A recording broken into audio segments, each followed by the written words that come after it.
हरि ओम।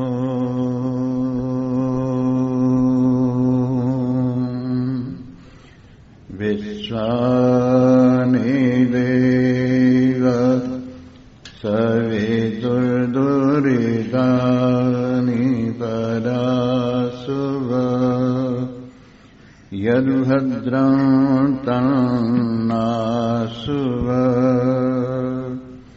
ओम शांति शांति शांति। शंकरं शंकराचार्यं केशवं बादरायणं सूत्रभाष्यकृतौ वन्दे भगवन्तौ पुनः पुनः।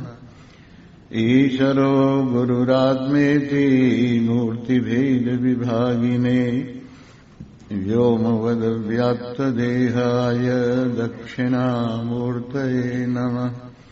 हरिः ओम्। पूर्णमदः पूर्णमिदं पूर्णात् पूर्णमुदच्यते पूर्णस्य पूर्णमादाय पूर्णमेवावशिष्यते। ओम शांति शांति शांति।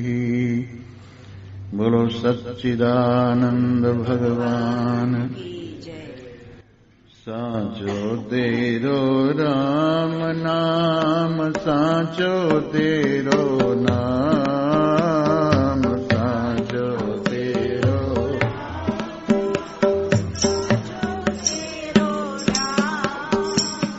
झूठे हैं दुनिया के धंधे, साचो तेरो नाम। झूठे हैं दुनिया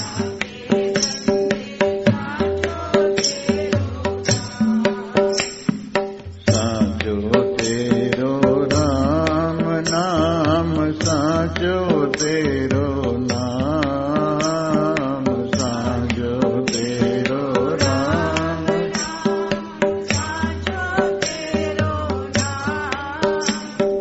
झूठे हैं दुनिया के धंधे, साचो तेरो नाम। झूठे हैं दुनिया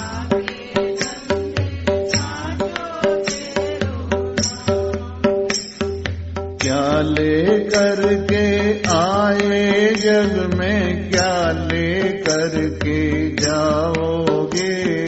क्या ले करके आए जग में, क्या ले करके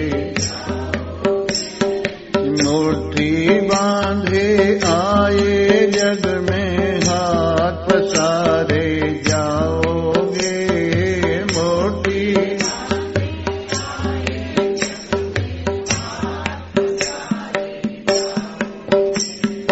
मुट्ठी बांधे आए जग में, हाथ पसारे जाओगे।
दुनिया की दुकानों का ये सारा सौदा झूठा है। दुनिया की दुकानों का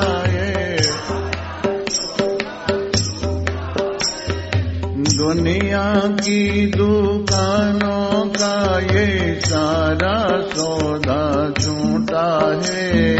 दुनिया की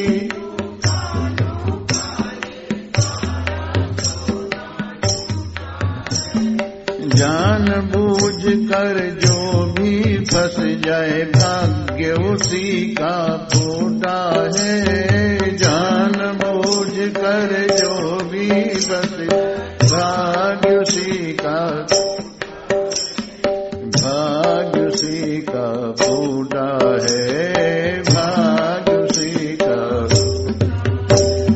साचो तेरो राम नाम, साचो तेरो नाम, साचो तेरो राम, साचो तेरो नाम। झूठे हैं दुनिया के धंधे, साचो तेरो नाम झूठे हैं।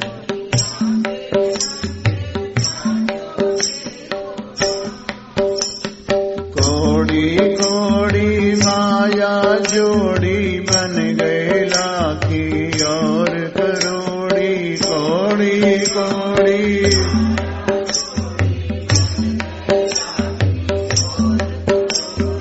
कोड़ी कोड़ी माया जोड़ी बन गए लाखी और करोड़ी। कोड़ी कोड़ी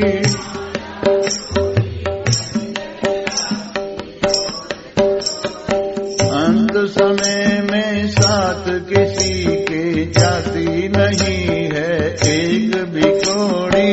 अंत समय साथ किसी के जाती नहीं है एक भी जाती नहीं है एक भी कोड़ी। जाती नहीं है एक भी।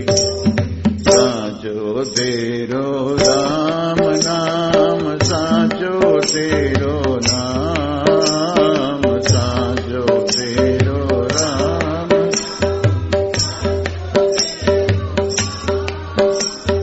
झूठे हैं दुनिया के धंधे, साचो तेरो नाम। झूठे हैं दुनिया के धंधे,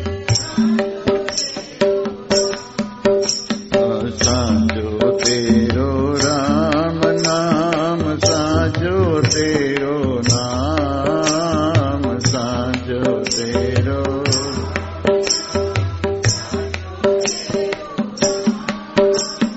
झूठे हैं दुनिया के धंधे, साचो तेरो नाम। झूठे हैं दुनिया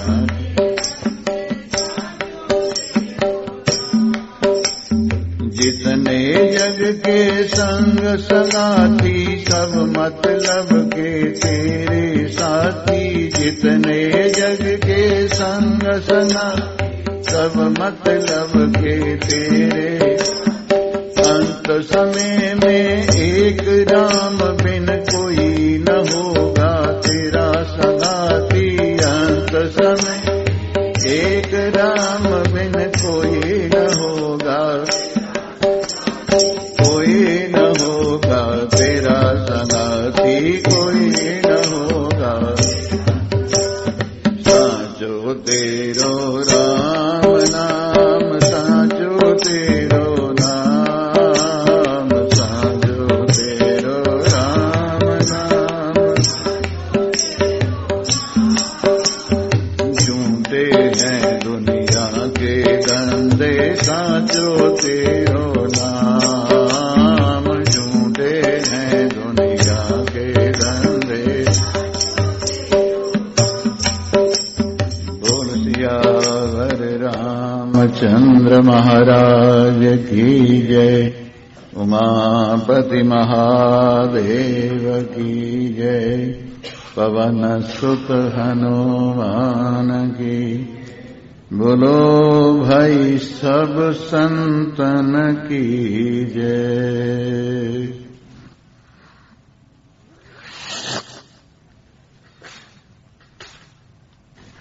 गोविंदाय नमो नमः। श्री कृष्णाय वयं नमः। नारायणाय वयं नमः।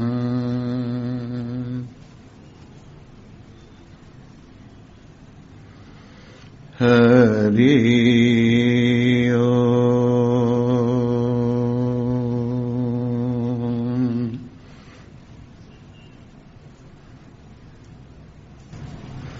जय सिया राम, जय जय सिया राम, जय सिया राम।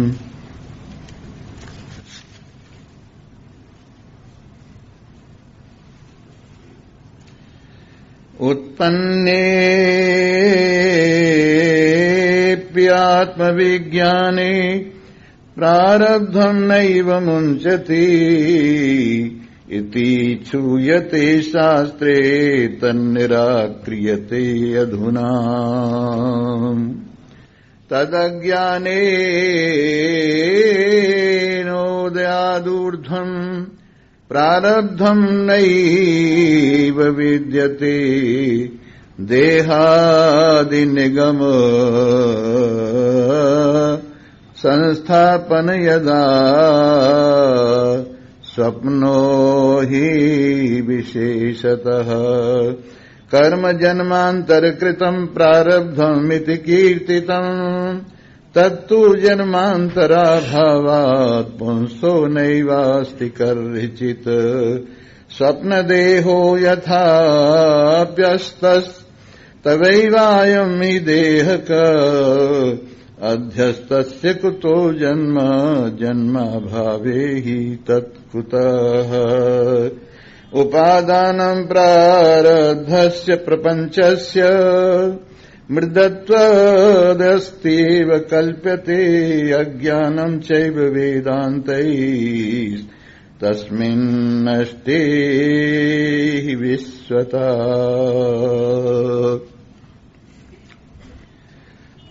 उपस्थित भाग्यवान श्रोता वृंद, भगवान की असीम महान महती विशेष कृपा के फल स्वरूप जो भी कार्य प्रारंभ होता है वो एक निवृत्ति की ओर भी जाता है। एक सिरा उसका प्रारंभ है और दूसरा सिरा उसका निवृत्ति है। वैसे ही आपकी सेवा में आज से 15 दिन पहले उपस्थिति हुई और आज 16वां दिन है कि आपसे विदाई का समय भी निश्चित रूप से आ गया है। और ये तो संसार का खेल है, अदलते बदलते रहना। इस संसार की शोभा यही है कि बदलता रहे और देखने वाले की शोभा यही है कि एक रस रहे। दृश्य का बदलना ही उसकी खूबसूरती है और उसको जानने वाले नारायण का न बदलना ही उसकी खूबसूरती है। इसलिए ये दृश्य जिसमें आना और जाना भी शामिल है बिल्कुल उसी प्रकार है। इसलिए आज ये सेवा जो आपकी चल रही है परिपूर्णता को प्राप्त हो रही है। वैसे तो यहां लगातार संतों का आगमन होता है, निरंतर आपको कथाएं सुनने को मिलती हैं और इस तरह से आप बड़े भाग्यवान हैं जो निरंतर नए नए अनुभव सुनते हैं। लेकिन इस शरीर के अनुसार आज का दिन इस वर्ष का आपकी सेवा में उपस्थित है। आइए, तो कल ये बात चल रही थी कि ये शरीर इत्यादि आत्मा नहीं है। और इसमें बताया जा रहा था स्थूल शरीर जो स्थूल भूतों के योग से बना है, जिसमें आकाश, वायु, अग्नि, जल और पृथ्वी ये 5 तत्व हैं। इन 5 तत्वों के मिलने पर, इनका पंचीकरण होने पर ये स्थूल शरीर तैयार होता है। पंचीकरण किस प्रकार होता है? प्रत्येक भूत का आधा आधा हिस्सा स्थिर रहता है और आधे के 4 हिस्से होकर दूसरे भूतों में मिल जाते। जैसे आकाश जब स्थूल होता है तो आधा आकाश होता है और उसमें 1/8, 1/8, 1/8, 1/8 और भूत होते। इसी प्रकार वायु जब स्थूल होती है तो आधा वायु उसमें होता है और 8वां हिस्सा बाकी होते। उसी प्रकार अग्नि जब स्थूल होती है तो आधा हिस्सा अग्नि का होता है और 8वां हिस्सा बाकी चारों का होता है। वैसे ही जल जब स्थूल होता है तो आधा हिस्सा जल का होता है और 8वां हिस्सा बाकी चारों भूतों का होता है। वैसे ही पृथ्वी जब स्थूल होती है तो आधा हिस्सा पृथ्वी का होता है और बाकी 8वां हिस्सा और बाकी भूतों का होता है। तो इस प्रकार से ये पंचीकरण हो जाता है, 5 मिल जाते और 5 मिलने पर 5 के ये स्थूल संसार जो दिखाई दे रहा है और स्थूल शरीर जो हम लोगों का दिखाई दे रहा है, ये दोनों पंचीकृत भूतों की संतान है। इसके बाद सूक्ष्म शरीर की बात हम करते हैं। ये अपंचीकृत भूतों से प्रकट हुआ है। जब तक सूक्ष्म भूत होते हैं आपस में एक दूसरे के साथ मिलते नहीं हैं तो ये अपंचीकृत भूत कहलाते। अपंचीकृत 5 भूतों से, उनके सतोगुण से 5 ज्ञानेन्द्रियां प्रकट हुई हैं। जैसे आकाश के सतोगुण से हमारे कान प्रकट हुए हैं और इसी प्रकार वायु के सतोगुण से हमारी त्वचा प्रकट हुई है, अग्नि के सतोगुण से हमारी आंखें प्रकट हुई हैं और जल के सतोगुण से हमारी रसना प्रकट हुई है और इस पृथ्वी के सतोगुण से हमारी नासिका प्रकट हुई है। ये हुए 5 भूतों के अपंचीकृत जो रूप हैं, उनसे 5 ज्ञानेन्द्रियों का प्रकटन। इसके बाद 5 यानी अंतःकरण चतुष्टय, ये इन अपंचीकृत भूतों के सम्मिलित सतोगुण का फल है। जब ये शामिल होते हैं, इकट्ठे होते हैं, तो इनसे ये अंतःकरण चतुष्टय प्रकट होता है, जिसमें मन, बुद्धि, चित्त, अहंकार ये चीजें हैं। वैसे ये एक ही है पर वृत्ति करके इसके 4 नाम हैं। जो संकल्प विकल्प करता है वो मन है, जो निश्चय करता है वो बुद्धि है, जो चिंतन करता है वो चित्त है और जो अहम अहम की ध्वनि आती है ये अहंकार है। वृत्ति करके इसके 4 भेद हैं, इसलिए इसको अंतःकरण चतुष्टय कहते हैं। ये हुई 5 भूतों के अपंचीकृत सतोगुण की संतान। इसके बाद 5 भूतों के अपंचीकृत रजोगुण से 5 कर्मेंद्रियां प्रकट हुई हैं। जैसे आकाश के रजोगुण से वाणी प्रकट हुई है, तो आप बोलते हैं, कान सुनते हैं, इसलिए इनका संबंध आकाश से है। इसके बाद वायु के रजोगुण से हाथ प्रकट होते।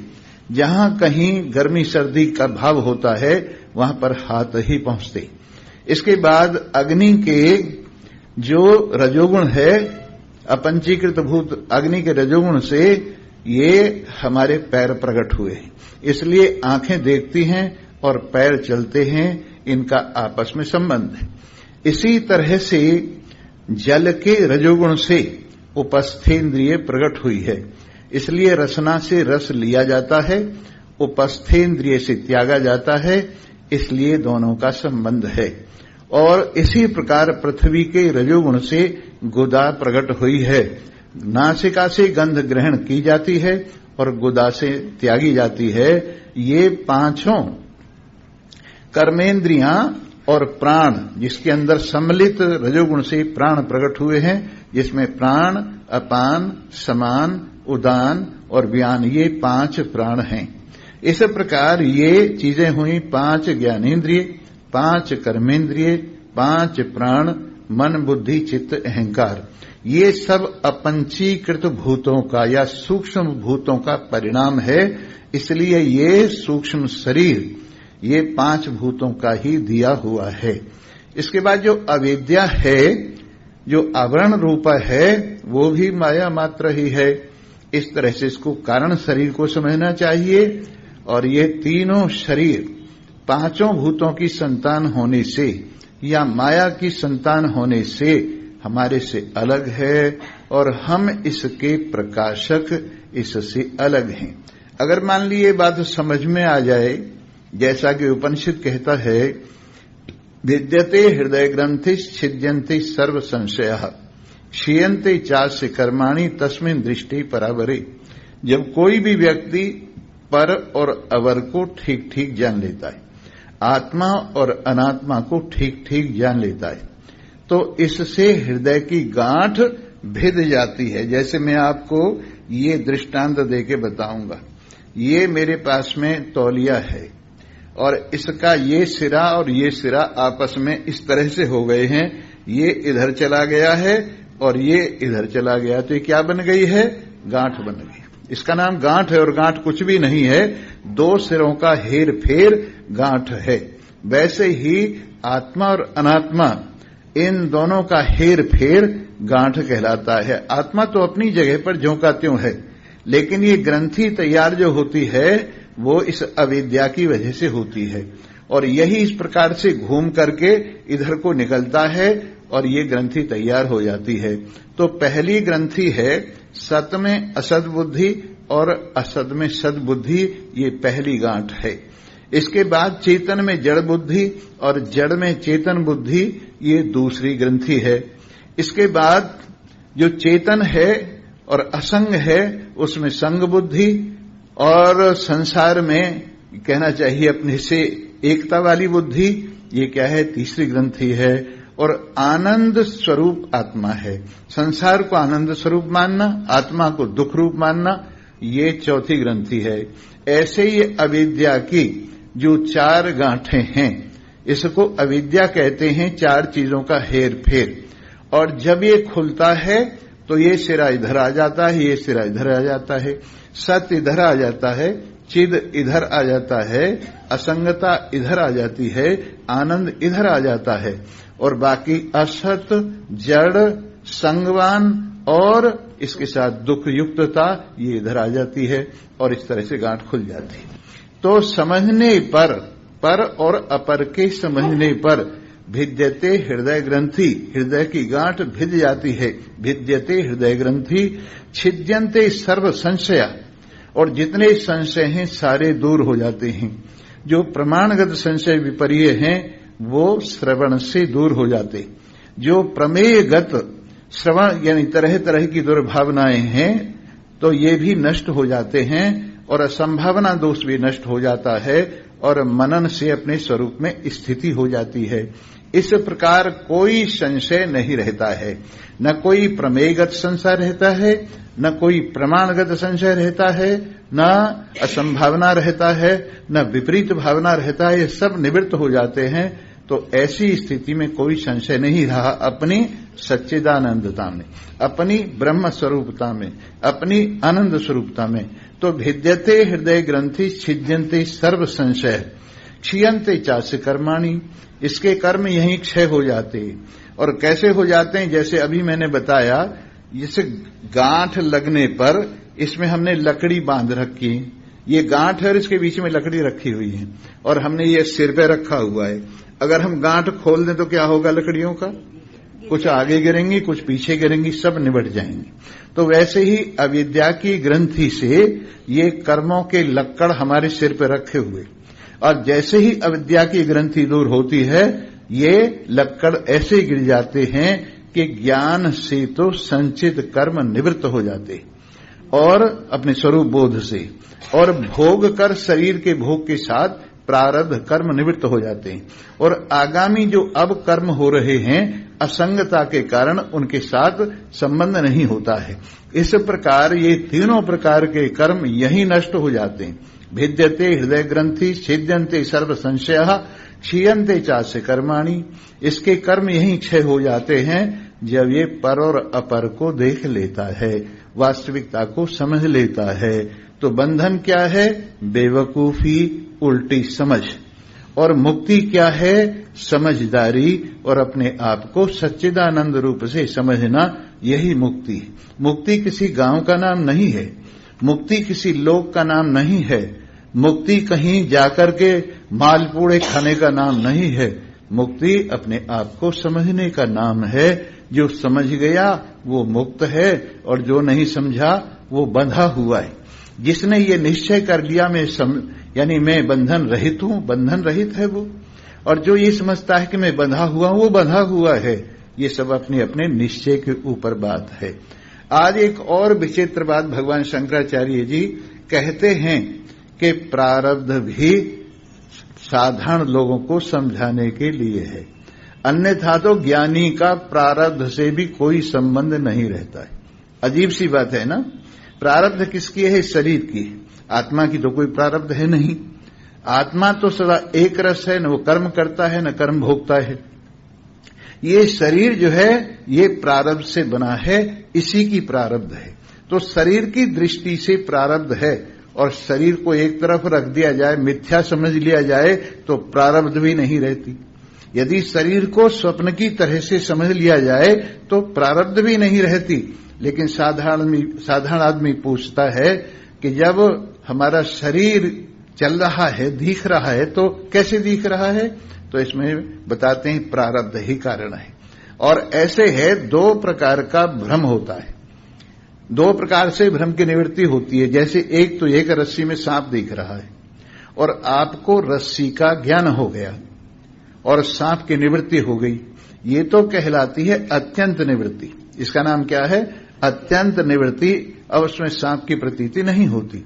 और एक है जैसे पत्थर का शेर बना हुआ है, कहीं भी देवी मंदिर के आगे दो शेर बने हुए हैं पत्थर के, और आप जाते हैं तो आप उनको देखते हैं कि ये तो शेर बैठे हुए हैं, ये तो शेर बैठे हुए हैं, ये सोचकर आप घबराते हैं।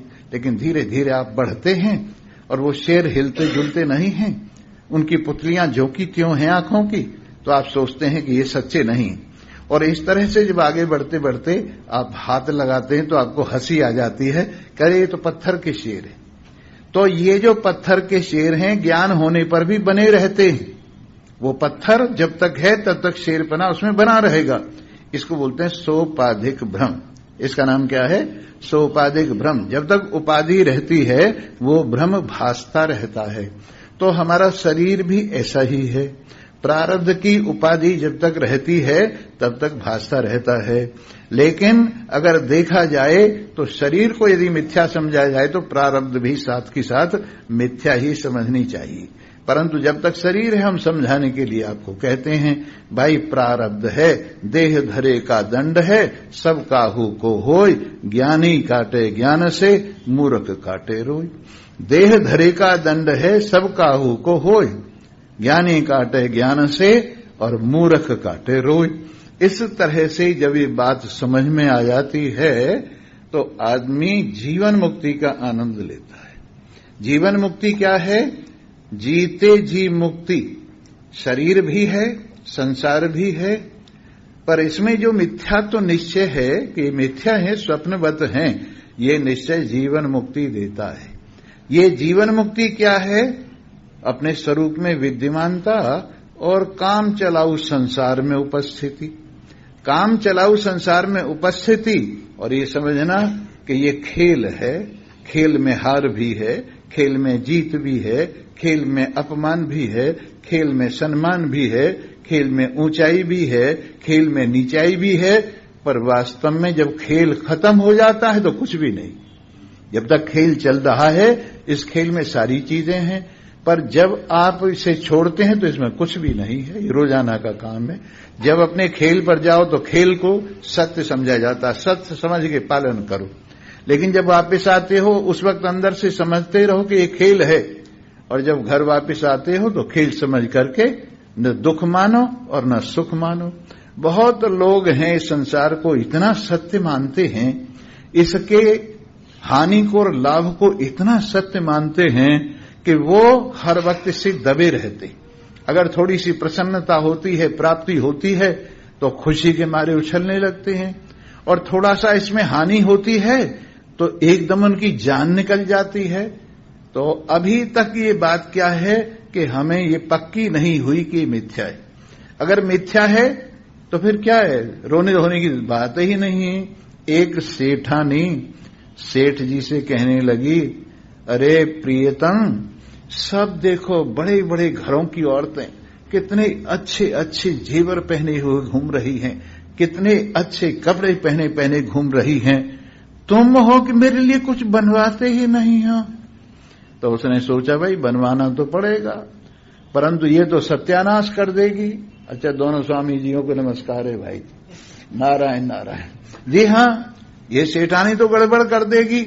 तो उन्होंने क्या किया, एक नकली हार बनवा के लाए। और नकली चीज ज्यादा चमकती है, असली चीज जो होती है उसकी चमक कम होती है, नकली की ज्यादा होती है। उसे देखा तो बड़े प्रसन्न हुई, और बड़े प्रसन्न होकर के उन्होंने क्या किया, अपने गले में हार पहन लिया, प्रियतम के गुण गाने लगी, और इस तरह से खेल चलता रहा। एक दिन गंगा जी नहाने के लिए वो गई, और वहां कपड़े भी उतारे, हार भी उतार दिया, और नहा धोकर जब वापस आई तो हार वहीं भूल आई और कपड़ा पहन के आ गई। जब देखा शीशे में कि हार नहीं है, सेठ जी को कहा सत्यानाश हो गया। क्या हो गया कि वो हार जो था ना वो मैं कहीं भूल गई। सेठ जी हंस रहे हैं, सेठानी रो रही है। सेठ जी हंस रहे हैं और सेठानी रो रही है। क्या समझ के हंस रहे हैं कि नकली है, और वो क्या समझ के रो रही है, असली है। बस यही ज्ञानी और अज्ञानी का फर्क है। माला दोनों ने पहनी हुई है, लेकिन एक समझता है ये असली है और एक समझता है ये नकली है। इस समझ का ही तो फेर है। दो घर हैं पड़ोस पड़ोस में, एक यहां है एक यहां है, और दोनों घरों में जो आदमी रहते हैं उनकी आमदनी बराबर है, उनका रहन सहन बराबर है, संतान भी उनकी, घरवाली भी उनकी ठीक ठाक है अपनी जगह पर, लेकिन एक उनमें बंधा हुआ है और एक उनमें खुला हुआ है। बंधा हुआ कैसे पहचाना जाए, खुला हुआ कैसे पहचाना जाए, तो दोनों मकानों पर झंडे लगे हुए। एक पर तो झंडा लगा हुआ है ये मेरा कुछ भी नहीं है, और एक पर झंडा लगा हुआ है कि मेरा सब कुछ है। एक पर वैराग्य का झंडा लगा हुआ है, एक पर राग का झंडा लगा हुआ है। तो इससे क्या पता लगेगा, ये बंधा हुआ है और ये खुला हुआ है। भाई इतना ही अंतर दुनिया में सब रहते हैं, ज्ञानी भी रहते हैं और अज्ञानी भी रहते। एक ही घर में घरवाली और घरवाला दोनों रहते, और दोनों एक ही पलंग पर सोए हुए हैं, और एक जो है स्वप्न देख रहा है और अपने को बंधा हुआ मान रहा है। एक जाग गया है, उसको कोई बंधन नहीं, बिल्कुल एक ही पलंग पर एक सो रहा है और एक जाग रहा, एक दुखी और एक सुखी है। वैसे ही संसार में अगर आपको समझ है तो आप सुखी हैं, और सारा खेल खेलते हुए भी आप समझते हैं कि इससे मेरा कोई संबंध नहीं, बाकी सब एक जैसी चीज दिखाई देती। जब रोग होता है, ज्ञानी भी हाय हाय करता है और अज्ञानी भी हाय हाय करता है, पर ज्ञानी की हाय हाय उसको वो समझता है कि शरीर का धर्म है, मन का धर्म है, मेरा धर्म नहीं। और अज्ञानी से क्या समझता है कि मेरा धर्म है। भाई ये तो ऐसे है जैसे एक पतीली पानी चढ़ा दिया जाए और उसको खूब गर्म किया जाए, तो उसमें से साए साए की आवाज तो निकलेगी ही। पतीली में पानी पड़ा हुआ है और उसमें साए साए की आवाज निकल रही है गर्म होने पर। जब उस जड़ पतीली में पड़ा हुआ पानी साए साए करता है, तो वैसे ही ये स्थूल शरीर में जो सूक्ष्म शरीर है, जब इस स्थूल शरीर को गर्मी मिलती है, इसको गर्म किया जाता है, तो ये भी गर्म होता है और साए साए करता है, हाय हाय करता है। पर वो किसका धर्म है? ये पानी का धर्म है, आकाश का धर्म नहीं है। वैसे ही आपका धर्म नहीं है। भले आप रोते हुए दिखाई दें, चाहे वो हंसते हुए दिखाई दें, अज्ञानी आदमी ये अंदाज लगाता है ये तो हमारी तरह है, ये तो हमारी तरह है। एक राजा था, उस राजा ने एक महात्मा पकड़ लिया और उसे अपने घर ले आए और खूब प्रेम से उनकी सेवा की। जो खाना आप खाएं वही उनको खिलाएं, जिस सैया पर आप सोएं वैसी सैया उनको देवें। होते होते महात्मा जी मौज लेते रहे। एक दिन राजा ने सोचा कि अब तो बाबा जी फंस गया। कहने लगे बाबा जी हम और आप तो एक जैसे ही हैं, अब तो कोई कमी नहीं कि यार मेरी शादी नहीं हुई है, तेरी हो रही है। उनकी शादी भी कर दी, उनके बाल बच्चे हो गए, उनके भी हो गए। कहने लगे अब तो बाबा जी कोई फर्क नहीं हमारे तुम्हारे में। कहने लगे हाँ चल घूम के आएंगे। तो दोनों घूमने चल दिए। आगे चलते गए चलते गए चलते गए। राजा कहने लगा भाई महाराज जी वापस नहीं चलना कि किस लिए? वापस नहीं चलना किस लिए? ये बाल बच्चे घरवाली और एक हमारा कोई नहीं है। कहने लगे मैं तो वापस जाता हूं कि बस यही फर्क है, समझे ना, बस यही फर्क है। खाना एक जैसा खा रहे हैं, एक ही घर में रह रहे हैं और सब कुछ हो गया है, लेकिन फिर भी तू उसको सत्य समझता है और मैं इसको मिथ्या समझता हूं।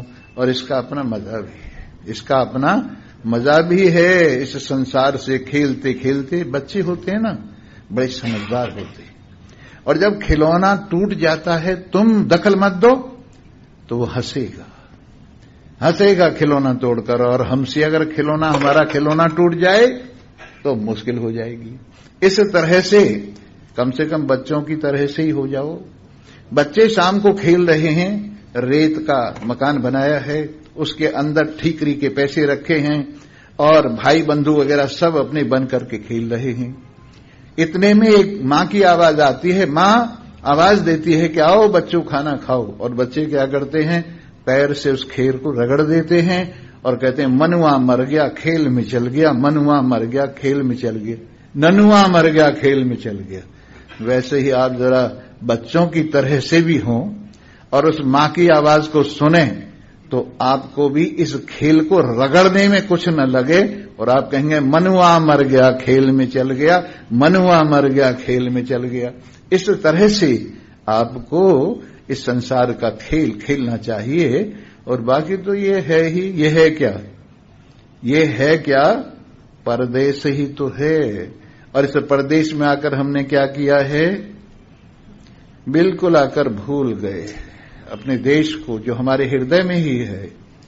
और जिस देश में परदेश की कल्पना है, जिस देश में परदेश बनाकर हम लोग भटक रहे हैं, वो हमारा हृदय में ही है। हृदय में सारा खेल है, कहीं बाहर नहीं है। लगता है ऐसा कि बाहर है, पर आपके संकल्प से अलग संसार कहीं नहीं, आपके मन से अलग संसार कहीं नहीं। आपके मन में ही ये आग और पानी सब एक साथ दिखाई दे रहे हैं। आपके मन में ही बाग बगीचे, रंग महल वगैरह सब एक साथ दिखाई दे रहे हैं। बाहर नाम की कोई चीज नहीं है। यूं हम समझाने के लिए अंदर बाहर की कल्पना करते हैं, पर वस्तुतः एक नारायण में न कहीं अंदर है और न कहीं बाहर है। ऐसा एक रस नारायण अपने आप में अनुभव करो और मौज लो। तूने राम भजन क्यों छोड़ दिया, तूने राम भजन क्यों, तूने राम भजन, तूने राम भजन, तूने राम भजन क्यों छोड़ दिया, तूने राम भजन क्यों। झूठ न छोड़ा, कपट न छोड़ा, झूठ न छोड़ा, कपट न छोड़ा, सत्य वचन क्यों छोड़ दिया, तूने सत्य वचन क्यों छोड़ दिया, तूने राम भजन क्यों छोड़ दिया, तूने राम भजन क्यों। कंकड़ पाथर खूब संभाले, कंकड़ पाथर खूब संभाले, असल रतन क्यों छोड़ दिया तूने, असल रतन क्यों छोड़ दिया तूने, राम भजन क्यों छोड़ दिया तूने, राम भजन क्यों। इस परदेश में मन ललचा कर, इस परदेश मन ललचा कर, असल वतन क्यों छोड़ दिया तूने, असल वतन क्यों छोड़ दिया तूने, राम भजन क्यों छोड़ दिया तूने, राम भजन क्यों। खालिस एक भगवान भरोसे, खालिस एक भगवान भरोसे, तन मन धन क्यों न छोड़ दिया तूने, तन मन धन क्यों न छोड़ दिया तूने, राम भजन क्यों छोड़ दिया तूने, राम भजन क्यों। अजीब है मनसरा। हाथ में अगर ये छाछ रखता, छाछ जिसे अनाज साफ किया जाता, कहीं कहीं सूप भी बोलते हैं उसको, छाछ, तो वो छाछ जो है कहीं तो छाछ की तरह से है, सार सार को गहे रहे थोता दे उड़ाए। साधु ऐसा चाहिए जैसे सूप स्वभाव, सार सार को गहे रहे और थोता दे उड़ाए। साधु तो ऐसा होता है। और सांसारिक आदमी कैसा होता है? छलनी की तरह से होता है। सार सार को नीचे गिराता जाता है और ऊपर असार रख लेता है। आटे में जो असार है उसे ऊपर ले लेता है और सार सार को नीचे गिरा लेता है। अब देख लीजिए आप छाछ हैं कि छलनी हैं? अगर छाछ हैं तो साधु हैं और छलनी हैं तो असाधु हैं। अगर सार सार को गहे रहे हैं और सार सार को समझ रहे हैं, गहे क्या रहे आप में है सार, जो सबकी आंखों से अकेला देख रहा है, जो सबके कानों से अकेला सुन रहा है, जो सबकी वाणी से अकेला बोल रहा है, जो सबके हाथों को क्रिया करने की, काम धंधा करने की सबको प्रेरणा दे रहा है, सबका हेतु है और जिसकी वजह से पैर चलते हैं। यन मनसा न मनते ये नाहुर मनोमतम तदे ब्रह्म त्वं विद्धि नेदम यदिदम उपासते। जो मन के मनन में नहीं आता, पर मन जिसकी वजह से मनन करता है उसको तू ब्रह्म, उसको तू परमात्मा जान। और जो मन के सोचे हुए की जो तू उपासना कर रहा है ये तेरी नासमझी है। जो आंख से दिखाई नहीं देता, आंख जिसकी वजह से देखती है, जो कान से सुनाई नहीं देता पर कान जिसकी वजह से सुनता है, तदेव ब्रह्म त्वं विद्धि नेदम यदिदम उपासते। यही ब्रह्म है और जिसकी तू उपासना अपने से अलग समझ के कर रहा है, ये तो तेरी कल्पना है और कल्पना से अधिक कुछ भी नहीं है। इस प्रकार से सार वस्तु कहीं दूर नहीं, अपने आप में ही विराजमान है।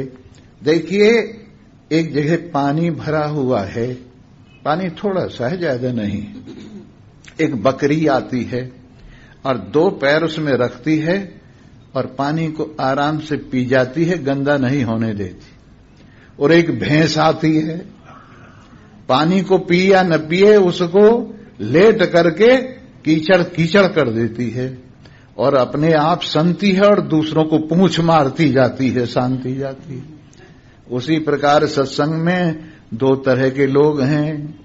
एक तो सार सार को गहे रहें, कोई खलबली नहीं करते, आराम से चुपचाप लेने की चीज को ले जाते हैं। और कोई कोई भैंस की तरह से हैं जो रगड़ा मार करके सार और असार सबको मिला देते हैं और फिर क्या करते हैं, उसको सान के अपने पर दूसरों को भी पूंछ मारते फिरते हैं। क्या रखा है सत्संग में? हम भी गए थे एक दिन में जैसे बेड़ा पार हो गया। अरे जब बहु काल करिए सत्संगा तब ही हो ये सब संशय भंगा। जब बहुत काल तक आप सत्संग करेंगे तब सारे संशय दूर हो जाते हैं, कोई संशय नहीं रहता है बहुत काल तक। हमने एक दिन बताया था साधना में ये चीज होनी चाहिए, एक तो दीर्घ काल साधना चलनी चाहिए, दूसरे निरंतर साधना चलनी चाहिए, और तीसरे श्रद्धापूर्वक धैर्यपूर्वक साधना होनी चाहिए। अगर ये 4 चीजें हैं साधना में तो आपकी साधना सफल होगी।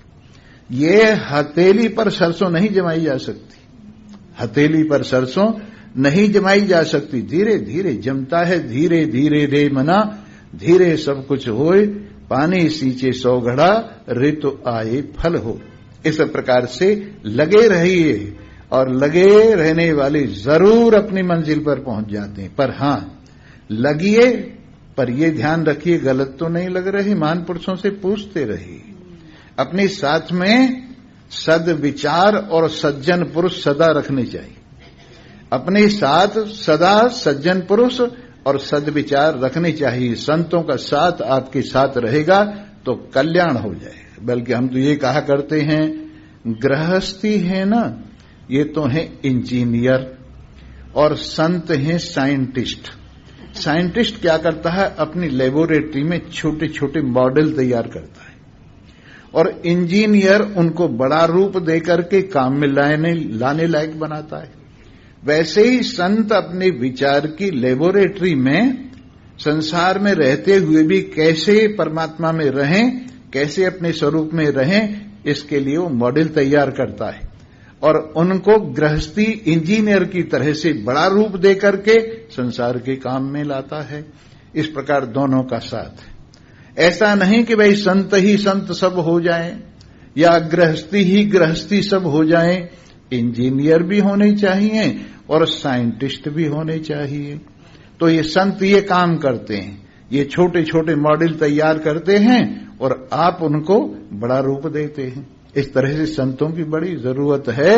आग लगी आकाश में, झड़झड़ पड़े अंगार, संत न होते जगत में तो जल मरता संसार।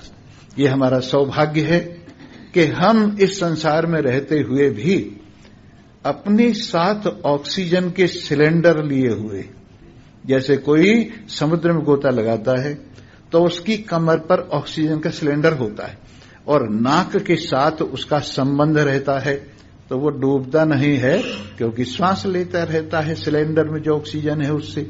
उसी तरह से संसार सागर में गोते लगाते वक्त आप सत्संग का सिलेंडर बांध लीजिए कमर पर और उससे अपनी नाक का संबंध कर लीजिए और संसार सागर में रहिए, कुछ भी आपका नहीं बिगड़ेगा, आपका कुछ भी नहीं बिगड़ेगा। और यूं ही जो गोते मार रहे उनको ये पता नहीं है, कल हमने कहा था जिसको ये पता नहीं कहां से आए हैं, जिसे ये पता नहीं कहां जाना है, जिसे ये पता नहीं अब कहां हैं, ऐसे लोग क्या कहलाते हैं? आवारागर्द। उनको बोलते हैं आवारागर्द, आवारागर्दी करते फिरते हैं, ऐसे नहीं। तो हमें हर बात का आनंद से संयुक्तता से प्रेम होना चाहिए। और साथ में जो है ना, भगवान के प्रति ऐसी भावना, अपने प्रियतम के प्रति, जब हम भगवान कहते हैं तो ये मत सोचिए कि कोई अलग है, जब हम ईश्वर कहते हैं तो ये मत सोचिए कि कोई अलग है, बल्कि लक्षणा से यही सोचिए कि ये परमात्मा को कहा जा रहा है, ये परमात्मा को कहा जा रहा है। और इसमें पूरी जहती लक्षणा लगाई है। जो कहा जा रहा है वो केवल आपको कहा जा रहा है, बाकी सब जो कुछ इसमें इधर उधर कर दीजिए। भाग त्याग लक्षणा से वैसे ईश्वर जीव की एकता मानी जाती है, परंतु जब हम ईश्वर को अपना आत्मा ही कहकर, अपने आत्मा को ईश्वर कहकर बोलते हैं तो आप ये समझिए कि ये अपना स्वरूप ही है, दूसरी और कोई चीज नहीं है। इस प्रकार से लगिए। और ये लगी जो है ना, आपको आनंद से भर देगी। ये लगी हुई बात आपको आनंद से भर देगी। आपका जीवन जीवित हो जाएगा और आप निरंतर आनंदित रहेंगे। आपकी स्थिति इस संसार में रहते रहते भी अपने प्रियतम से मिलने के लिए हर वक्त ऐसी स्थिति में रहेगी। काहे ब्याही विदेश हेरे सोन बाबुल मेरे, काहे ब्याही विदेश हेरे सोन बाबुल मेरे, काहे ब्याही विदेश हेरे सोन बाबुल मेरे, काहे ब्याही विदेश। हम तोरे बाबुल तेरी झंबे की चिड़िया, हम तोरे बाबुल तेरे झंबे की चिड़िया, भोर हुए उड़ जाए हेरे सोन बाबुल मेरे, काहे ब्याही विदेश हेरे सोन बाबुल मेरे, काहे ब्याही विदेश। महल दो महले भाइयों को दे दिए, महल दो महले भाइयों को दे दिए, हमको दिया परदेश हेरे सोन बाबुल मेरे, काहे ब्याही विदेश हेरे सोन बाबुल मेरे, काहे ब्याही विदेश।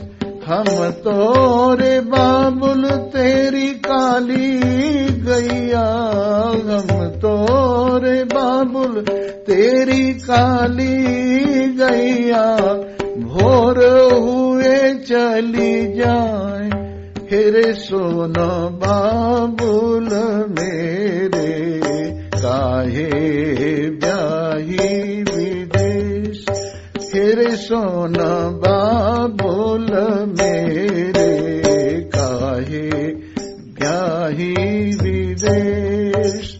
जी हाँ, ये विदेश ही है, याद कीजिए और उनका स्मरण करते हुए अपने स्वदेश को हर वक्त ध्यान लगाए रखिए। विदेश में रहते हुए भी, विदेश में रहते हुए भी स्वदेश का ध्यान लगाए रखिए।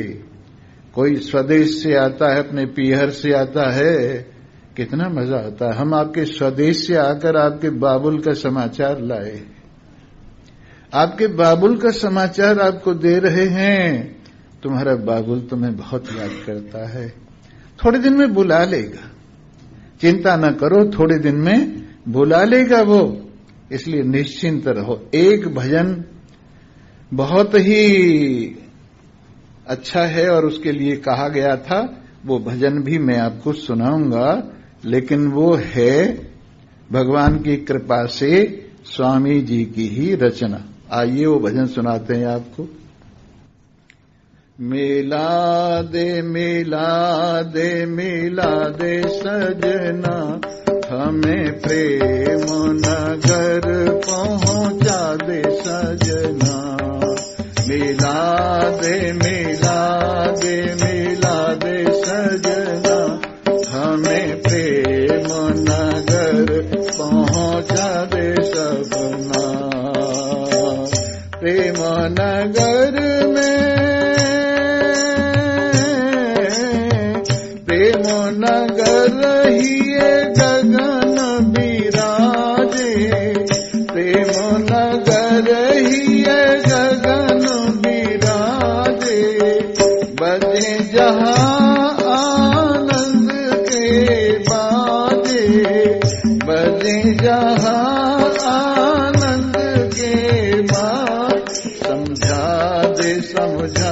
दे बता दे सजना, हमें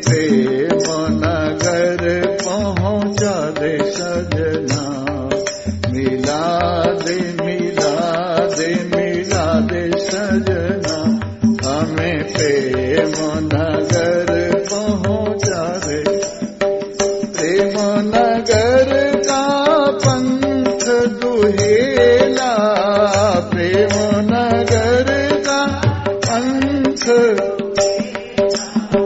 जहाँ पर रमता पुरुष अकेला, जहाँ पर रमता पुरुष, दिखा दे दिखा दे दिखा दे सजना, हमें प्रेम नगर पहुँचा दे सजना, दिखा दे दिखा दे दिखा दे सजना, हमें प्रेम नगर प्रेम नगर की नदियाँ गहरी, प्रेम नगर की नदियों के नाके बड़े गहरी, नदियों के नाके बड़े गहरी, बचा दे बचा दे बचा दे सजना, हमें प्रेम नगर पहुँचा दे सजना, मैं प्रेम नगर पहुँचा दे सजना, मिला दे मिला दे मिला दे सजना, हमें प्रेम नगर पहुँचा दे। प्रेम नगर में पर्वत भारी, प्रेम नगर में जहाँ मिले अति सुंदर नारी, जहाँ मिले अति, बचा दे बचा दे बचा दे सजना, बचा दे बचा बचा दे सजना, हमें प्रेम नगर पहुँचा दे सजना, मिला दे मिला दे मिला दे सजना, हमें प्रेम नगर पहुँच। ये सजना कौन है? महान पुरुष सजना ही तो हैं। और ये कौन सी साजन है? आपके सच्चिदानंद नारायण, आपके अपने आत्मा ही जहां आपको पहुंचकर मिलना है वो है प्रेम नगर के रहने वाले, प्रेम नगर के रहने वाले। अब प्रेम नगर के ऊपर एक बात और सुनाते हैं। इस प्रेम नगर में कोई आ गए, प्रेम नगर से आ गए, और यहां उन्होंने प्रेम नगर वालों को प्रेम की बातें सुनाई, परमात्मा की बातें सुनाई, उनके पीहर की बातें सुनाई, तो सुनने वाले को दीवानापन आ गया। सुनने वाले का होश, संसार का होश निवृत्त होने लगा, और उधर वो सुनाने वाला जाने की तैयारी करने लगा, और इधर प्रेम और ज्यादा बढ़ गया। तो उस स्थिति का बहुत अच्छी तरह से वर्णन किया है, जरा गौर से सुनना। मत जा जोगी, मत जा जोगी, मत जा जोगी, मत जा जोगी, हे जोगी, मत जा जोगी, मत जा जोगी, मत जा जोगी, मत जा, मत जा जोगी, जोगी मत जा जोगी, मत जा जोगी, मत जा जोगी, मत जा, मत जा जो